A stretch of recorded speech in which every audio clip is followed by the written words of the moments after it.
Hello everyone, मैं दीपांशन paramedical विज्ञान में आप सभी का स्वागत करता हूं। स्टूडेंट्स, आज के लेक्चर में समझेंगे आपके बर्निंग फीट सिंड्रोम के बारे में, यानी कि जो पैरों में जलन होती है। आप देखते होंगे जो ओल्ड एज लोग होते हैं, जो बुजुर्ग लोग होते हैं, उनके पैरों में आप सुनते होंगे वो शिकायत करते हैं कि उनको दर्द होता है पैरों में, ऐसा लगता है कोई सुई चुभ हो रहा है, बहुत जलन सी होती है पैरों में, आग निकल रही है, ऐसा लगता है उनको पैरों में।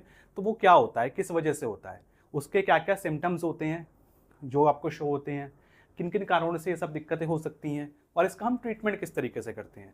तो ये सब चीज़ें हम आज के लेक्चर में अच्छे से समझेंगे। साथ साथ मैं आपको एंड में होम रेमेडी भी बताऊंगा कि घर में हम क्या क्या कर सकते हैं उसके लिए आसान चीज़ें, ताकि उसके सिम्टम्स को हम कम कर सकें।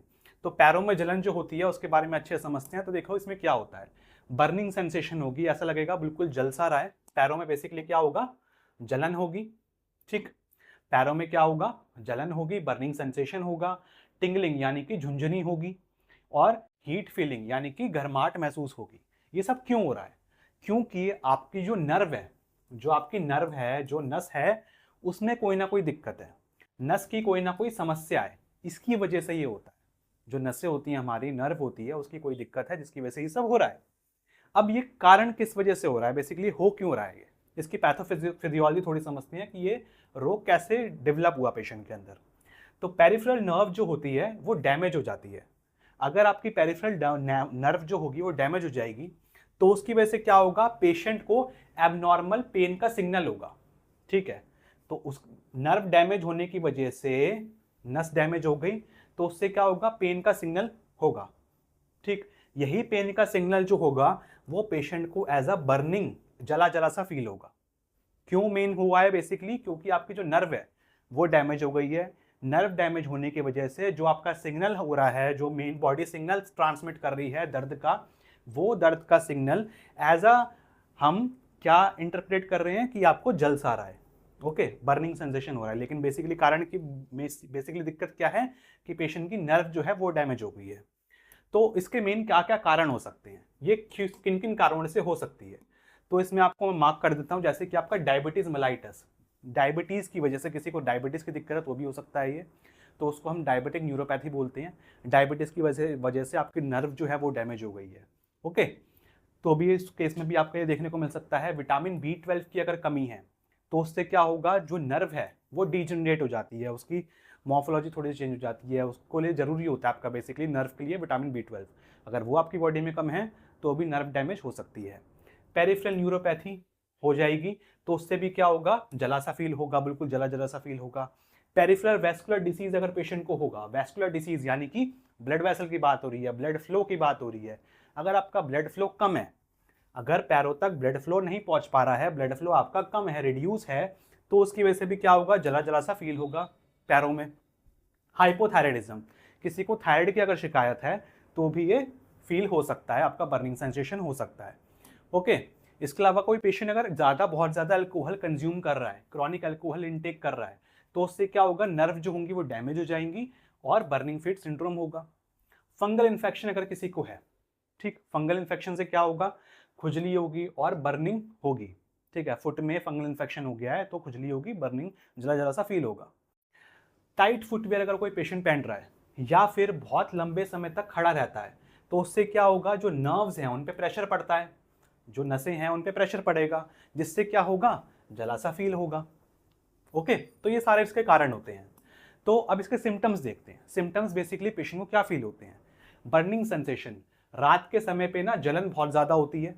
Tingling sensation, pins and needles, झुंझुनी होगी, ऐसा लगेगा सुई कोई चुभ हो रहा है, ऐसा एहसास होगा।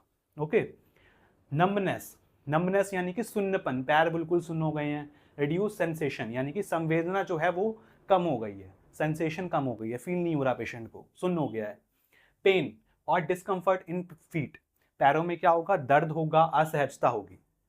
वार्मथ और रेडनेस, उस जगह पे क्या होगा, गर्माहट रहेगी और लाल पड़ा रहेगा पूरा का पूरा। ठीक है, रेडनेस आपको देखने को मिल सकती है। तो ये आपके कॉमन कुछ सिम्टम्स होते हैं।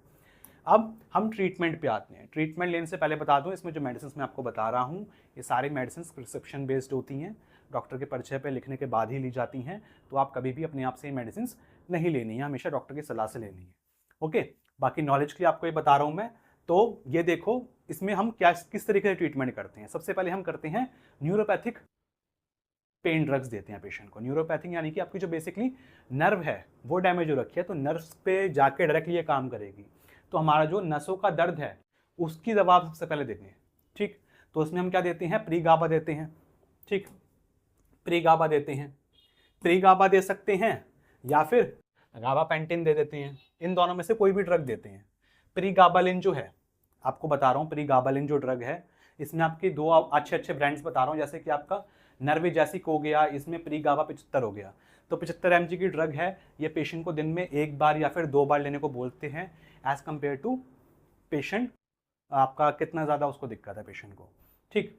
और मैकेनिज्म क्या है इसका, किस तरीके से काम करती है ये, decrease abnormal nerve signal transmission. ये बेसिकली नसों का जो असामान्य संकेत हैं, जो नर्व ट्रांसमिशन है, पेन का जो सिग्नल जा रहा था नर्व से, उसको वो कम कर देगा, ठीक है, सिग्नल को कम कर देगा। सिग्नल कम होगा तो बर्निंग आपको पेशेंट को फील कम होगा, ठीक। तो नर्व सिग्नल ट्रांसमिशन को ये कम करेगा। इसमें ये 2 मेडिसिन हैं बच्ची। बाकी हम गाबापेंटिन की अगर बात करें, प्री गाबा नहीं देनी तो गाबा देनी है, तो गाबापेंटिन जो है इसमें अपनी डोज आती है 100 से 300 mg के बीच में, दिन में 1 बार या पेशेंट को 2 बार देते हैं हम। इसमें आपकी मेडिसिन आती हैं, जैसे आपकी ब्रांड्स बताऊँ मैं, गाबापेंटिन 300 या फिर आपकी न्यूरोंटोइन 300, ठीक है, न्यूरोंटिन 300। तो 300 mg की है, 100 से 300 mg, पेशेंट की डोज वेरी करेगी पेशेंट टू पेशेंट। मैकेनिज्म क्या है, किस तरीके से काम करेगा, stabilise nerve activity and reduce pain signals. ये बेसिकली क्या करेगा, नसों की जो एक्टिविटी है, नसों की जो गतिविधि है उसको स्थिर करेगा और दर्द का जो संकेत है उसको कम करेगा। तो इस तरीके से ये काम करता है। तो न्यूरोपैथिक ड्रग्स तो अपनी ये हो गई। फिर हम इसके अलावा क्या देते हैं, पेशेंट को विटामिन थेरेपी भी देते हैं। क्यों, क्योंकि विटामिन B12 की कमी की वजह से क्या होगा, नर्व जो होगी वो डीजनरेट हो जाती है, तो उसकी वजह से हमको पेशेंट को विटामिन देना पड़ता है, विटामिन B12 देना पड़ता है बेसिकली, ठीक। इसके अलावा विटामिन B कॉम्प्लेक्स भी देते हैं हम, ठीक। तो पहले आप विटामिन B12 देख लो। तो विटामिन B12 क्या है हमारा, मिथाइल कोबालामीन, ठीक, मिथाइल कोबालामीन यानी कि विटामिन B12। कितनी डोज देते हैं पेशेंट को, 1500 mcg दिन में 1 बार, पर डे देनी होती है। कितनी देते हैं हम, 1500 mcg दिन में 1 बार। इसमें आपकी बता दूं मैं मेडिसिन कौन सी है, जैसे कि आपका न्यूरोक्वाइंट या फिर आपका मैकोनर्व, ठीक। ये अपने अलग अलग ब्रांड्स हैं, ये मैनकाइंड की है, ये अलग है। तो ये आपकी ज़्यादातर चलती हैं। इसमें आपके और कॉम्बिनेशन के साथ भी आता है, मैकोनर्व प्लस वगैरह और भी आती है इसमें, ठीक। मैं आपको सिर्फ अभी प्लेन बता रहा हूँ, अभी हम कॉम्बिनेशन भी देखेंगे। मैकेनिज्म क्या है इसका, किस तरीके से काम करती है ये, रीजनरेट डैमेज नर्व। तो जो भी नर्व आपकी डैमेज हो गई है, जो भी नर्व आपकी डैमेज है उसको ये रीजनरेट करवाएगी, रिपेयरिंग करेगी उस नर्व की, ठीक है, उसको उसका पुनर्निर्माण करेगी।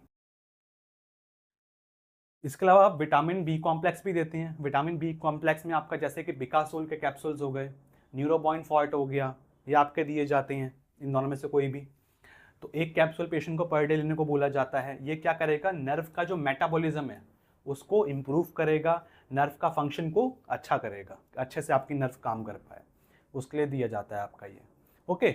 अब क्या है, इन दोनों के कॉम्बिनेशन चलते हैं। किन दोनों के कॉम्बिनेशन, जो आपका नर्व पेन के लिए दिया था हमने, साथ में आपका विटामिन मिला के, इन दोनों का कॉम्बिनेशन जो है वो ज़्यादातर आपके प्रैक्टिस में चलाया जाता है। जो डॉक्टर्स आपको ज़्यादातर दवाइयाँ लिखते हैं वो इन दोनों का कॉम्बिनेशन लिखती हैं, जिसमें आपकी नर्व पेन की दवाई भी हो और आपका विटामिन की दवाई भी हो। तो नर्व के पेन के लिए आपके प्रीगाबालिन और मिथाइल कोबालामीन, ये दोनों का कॉम्बिनेशन देंगे आपको। इसकी डोज बेसिकली क्या होगी, 75 ग्राम तो आपका ये होगा प्रीगाबालिन, ठीक। इसमें क्या होगा, 75 ग्राम क्या होगा हमारा, प्रीगाबालिन होगा, और 1500 mcg क्या होगा हमारा, मिथाइल कोबालामीन होगा। इन दोनों का ड्रग का कॉम्बिनेशन होगा। पेशेंट को पर डे लेने को बोला जाएगा रात के समय, ओके। क्या करेगा ये, पेन को कम करेगा, साथ साथ नर्व को रिपेयर भी करेगा। इसमें आपको 3 अच्छे अच्छे ब्रांड्स बता देता हूँ मैं, जैसे कि जो भी चलते हैं ज़्यादातर, जैसे कि आपका है प्रीगाबालिन MSR, SR मतलब सस्टेन्ड रिलीज, यानी कि लंबे समय तक ये रिलीज होती रहती है धीरे धीरे करके और काम करती है लंबे समय तक। प्रीगालिन, ठीक। इसके अलावा ये भी आपकी आती है प्रीगाबा M के नाम से, प्रीगाबा M 75, ये सारी 75 mg की हैं, ठीक है। और ये न्यू गाबा है M 75, ठीक। तो ये अलग अलग नाम से आपको ये देखने को मिलती हैं। तो ये कॉम्बिनेशन थेरेपी हम यूज़ करते हैं, ओके। देन आप देखो, इसके बाद हम पेशेंट को साथ साथ देते हैं एंटी डिप्रेसेंट। एंटी डिप्रेसेंट में हम दोनों में से कोई भी दे सकते हैं, या तो हम देते हैं ड्यूलॉक्सेटिन या फिर हम देते हैं एमिट्रिप्टिलिन, ठीक। इन दोनों में से कोई भी एक देते हैं। ड्यूलॉक्सेटिन इसमें कितने की डोज आती है अपनी 30 से 60 mg की इसकी डोज आती है। ओके 30 mg से 60 mg की इसकी डोज आती है। पेशेंट को दिन में एक बार लेने को बोला जाता है। किस तरीके से काम करेगी ये क्या करते हैं, इनहिबिट कर देते हैं। किसको इनहिबिट करेंगे, किसको काम नहीं करने देंगे, आपके सीरोटोनिन को और नॉर एपिनेफ्रिन को, या आपके हार्मोन को काम नहीं करने देंगे, जिससे क्या होगा, पेन का परसेप्शन कम हो जाएगा। ठीक, बेसिकली इनका क्या कर रहे हैं, रीअपटेक को कम करवा रहे हैं। अपटेक जो है इनके अब रीअपटेक को कम करवाएंगे। ये काम नहीं कर पाएंगे तो आपका पेन का परसेप्शन जो है, जो पेशेंट को पेन का फीलिंग हो रही है, उसको ये कम करेंगे। ठीक है, एंटी डिप्रेसेंट है, न्यूरोपैथिक पेन कंट्रोल, पेन को कंट्रोल करने के लिए। ठीक, तो बेसिकली इस दवाई से क्या हो रहा है, पेशेंट को जो पेन की अनुभूति है, दर्द की तो अनुभूति है, जो उसको फील होता है दर्द का, वो कम होगा। तो आपके ड्यूलैक्सेटिन में आपके 2 अलग अलग मेडिसिन बता रखी हैं मैंने, जैसे कि आप ये देखो ड्यूलेन 30, तो दूसरा क्या है ड्यूजेला। इन दोनों में से कोई भी दोनों अच्छे ब्रांड हैं अपने।